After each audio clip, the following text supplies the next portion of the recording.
Bonjour à tous, nouvelle vidéo. Donc j'en profite pendant que je suis sur mon perchoir, le tas de compost, pour faire la vidéo que pour ceux qui me suivent sur Instagram que j'avais parlé. Est-ce que ça vous intéressait, une vidéo sur les semences? Donc c'est aujourd'hui. Le but de cette vidéo en fait c'est d'initier les bases sur les semences. Déjà pour apprendre aux jeunes la différence entre les semences hybrides et semences ce que tout le monde appelle variétés paysannes, semences population, etc. Parce que déjà c'est quelque chose que j'ai appris il n'y a pas longtemps. Parce que ma génération est née dans une période où en fait on est né en connaissant que les variétés hybrides. Donc ce qui fait que moi-même et ma génération, jusqu'à très récemment en fait je pensais qu'il existait que des semences hybrides, vu que j'avais jamais eu connaissance des semences population avant qu'on en parle justement, ou avant que je fasse des recherches là-dessus. Donc en gros, qu'est-ce qu'une semence hybride? En fait c'est des semences où il y a des croisements en laboratoire et le but de base c'est d'augmenter les rendements. Et une semence population, qu'est-ce que c'est? En fait c'est les semences originelles. Donc en gros c'est l'homme qui a grosso modo plusieurs milliers d'années, entre 5 et 6 000 ans quoi. Et en gros à la base le blé, le maïs, toutes les cultures qu'on connaît aujourd'hui, à la base c'est des plantes sauvages où les graines ont été récoltées, ressemées à travers la génération et l'histoire, et en gros ça a donné les semences population qu'on a accès aujourd'hui. Et du coup ensuite les laboratoires pour créer les semences hybrides se sont servis de ces plantes là pour avoir les racines souches des espèces, pour ensuite faire des croisements et faire des semences qu'on appelle hybrides, donc des semences croisées entre les espèces pour augmenter les rendements. C'est pour ça qu'aujourd'hui on a du maïs qui est jaune. Les semences hybrides ont aussi servi à faire du commerce et à pouvoir aux yeux de la population on va dire lambda associer telle culture à telle couleur. Par exemple, si je vous dis quelle couleur est une tomate, vous allez me dire une tomate c'est rouge et c'est rond, alors que pas forcément. Quand on se rend compte de toutes les variétés population qu'il existe et toutes les variétés anciennes qu'il existe sur une tomate c'est pas forcément rouge. Il y en a des oranges, des jaunes, même plus ou moins vertes, etc.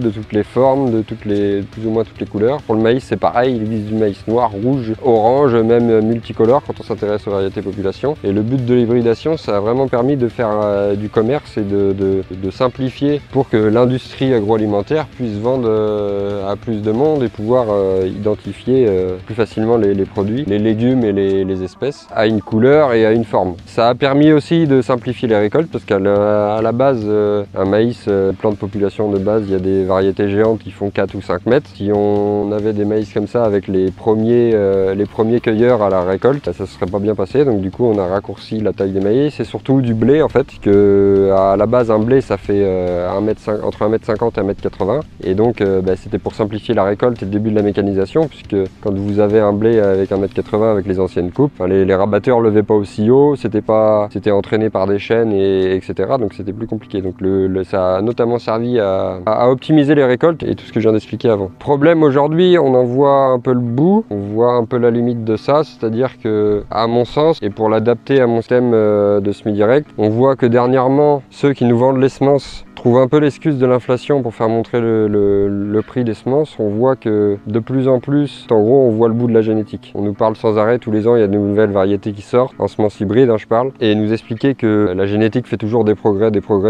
mais au final, on se rend compte que une année sèche reste une année sèche, donc qu'il y ait génétique ou pas, on voit pas des grands disparates de rendement. Et une année humide, qu'on aurait pris une variété avec moins de potentiel, on s'en serait autant sorti quoi. Tant qu'on n'a pas accès à de l'irrigation et à des terres de fond à fort potentiel, la génétique n'est en aucun cas pertinente à mon avis, à mon sens. Ça devient même à mon sens aussi se tirer une balle dans le pied, parce que vous mettez plus de budget dans les semences que de raison, et ensuite si vous derrière vous mangez une année sèche, vous avez mis de l'argent pour rien, que vous n'avez pas le fruit de votre investissement quoi. Et ça dans un autre sens aussi, si à contrario la génétique fonctionne et optimise la récolte, ça de ce que je pense aussi, empêche une certaine remise en question des pratiques agricoles et surtout du travail du sol, qui empêche d'avoir un sol qui fonctionne et qui se suffit à lui-même, comme j'ai déjà expliqué dans de nombreuses vidéos. Et donc du coup, c'est une excuse ou non pour pas faire le vrai travail de fond, qui est d'avoir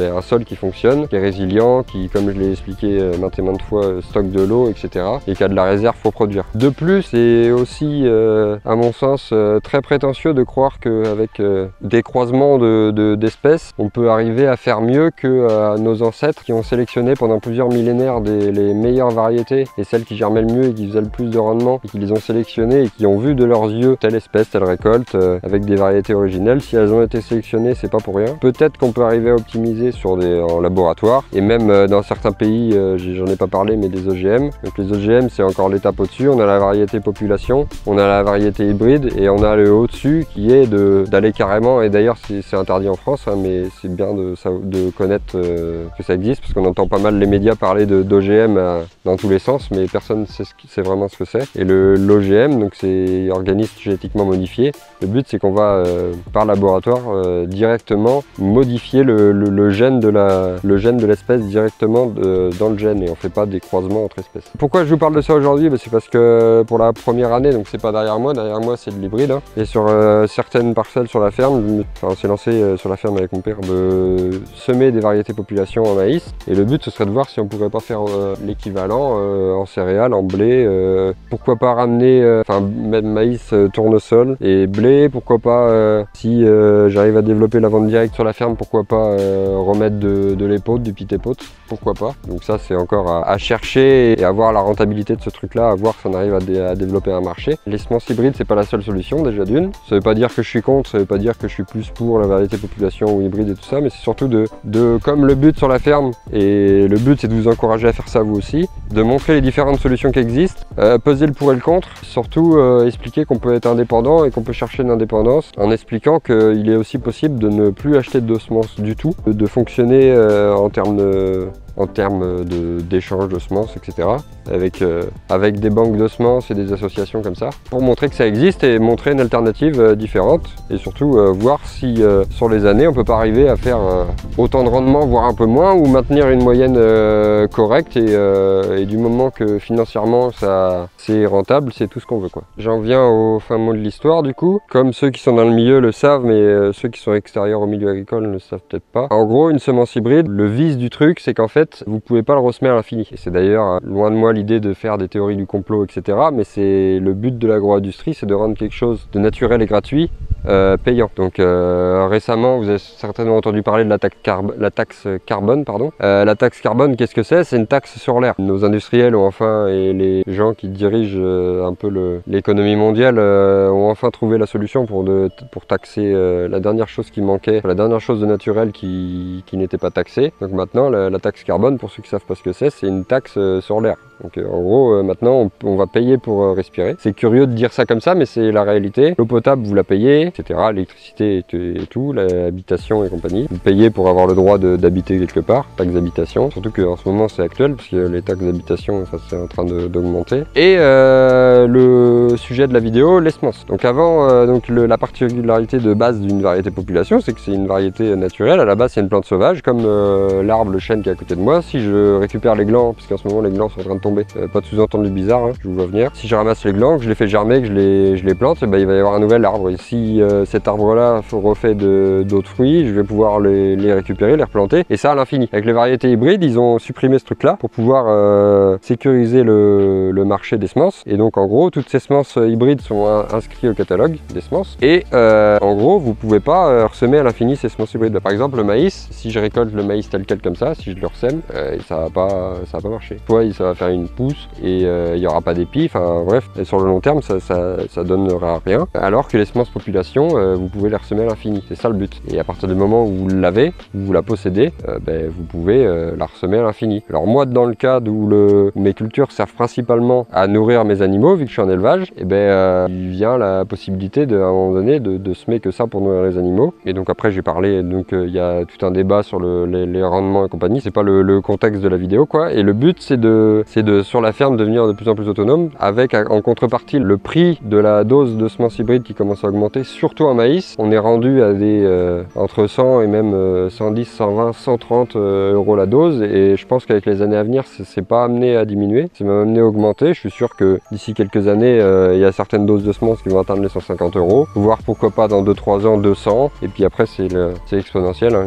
Si aujourd'hui c'est à 130, on peut imaginer que dans 5, 10, 15 ans ce sera à 200, voire à 250, voire même, soyons fous, 300 euros les 50 000 grains. Alors qu'en contrepartie, ils nous vendent une génétique, soi-disant une meilleure génétique et tout ça. Et on n'a pas encore atteint les 100% de levée avec 100% des pieds qui font des épis, etc. Donc c'est pour ça que le but c'est de revenir à mon sens à quelque chose de plus essentiel. Peut-être que ça fait moins de rendement, mais au moins être assuré de faire un rendement quoi qu'il arrive, de pouvoir sélectionner ses propres semences, parce qu'on peut aujourd'hui tout le monde dit oui on fait de la semence fermière, mais vous êtes quand même obligé de racheter pour rediversifier la variété et empêcher la dégénération de vos variétés, tandis qu'avec des variétés population il n'y a pas de dégénérescence des semences. En plus c'est vous le seul maître à bord, si je puis dire, que vous pouvez sélectionner vous-même, c'est-à-dire et surtout le resemis l'année d'après vous garantit qu'au code génétique de votre semence population, il y aura la particularité de la récolte précédente. C'est-à-dire que si votre culture d'avant a été malade, tous les épis qui ont survécu et donc les graines que les épis contiennent,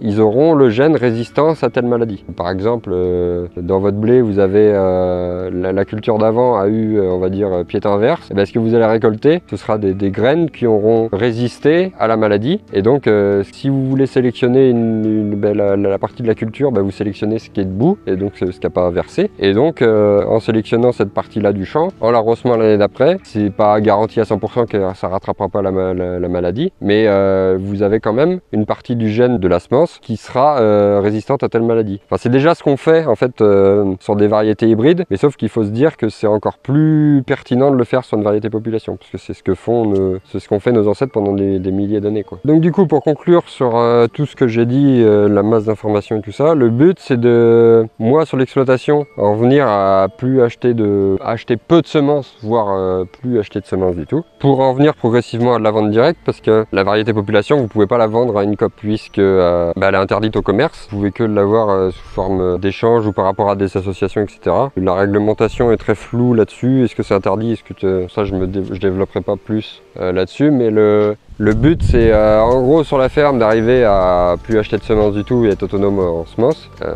C'est quand même un gros budget, et surtout avec le semi-direct sur la ferme où on supprime le travail du sol par des outils mécaniques. Ça coûte pas forcément moins cher, mais on met plus de budget dans les semences. Donc les semences deviennent en termes de budget une problématique. Il faut à mon sens régler et devenir autonome pour pas être tributaire des coopératives, etc.